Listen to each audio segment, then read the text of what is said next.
আসসালামু আলাইকুম ভিউয়ার্স, কেমন আছেন সবাই? আশা করি সবাই অনেক অনেক ভালো আছেন।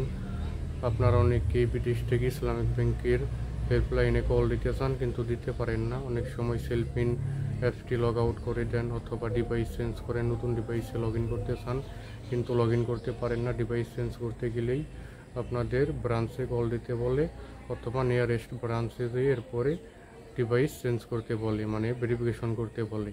কিন্তু আপনারা তো বিদেশ থেকে ব্রাঞ্চে যাইতে পারবেন না এবং আপনারা কল সেন্টারে কল করেও পান না। যে নাম্বারটি দেওয়া থাকে ওই নাম্বারে কল দিলে বিদেশ থেকে কল ঢোকে না। এখন আপনারা কীভাবে বিদেশ থেকে কল দিবেন, ওই নাম্বারটি কোথায় পাবেন, এই ভিডিওটি দিয়ে দিব। এবং যারা আগেও আমি এই নিয়ে ভিডিও দিছিলাম, ওই ভিডিওতে নাম্বার দেওয়া ছিল, ওই নাম্বারে কল দিলে এখন ঢোকে না। তাই এখন যে নাম্বারটি দিব এই নাম্বারে কল দিলে আপনারা বিদেশ থেকে তাদেরকে পাবেন এবং সেলফিন ডিভাইস ভেরিফিকেশন করতে পারবেন হেল্পলাইনে কল দিয়ে। স্ক্রিনে দেওয়া এই নাম্বারে সবাই কল দিবেন এবং আপনার যে নাম্বার দিয়ে বাংলাদেশে যে নাম্বার দিয়ে সেলফিন খোলা রোমিং করা সিম, ওইটি দিয়ে কল দিতে হবে, সিমে ডলার থাকতে হবে। এই ছিল আজকের ভিডিও। সবাই ভালো থাকবেন, সুস্থ থাকবেন। আল্লাহ হাফিজ।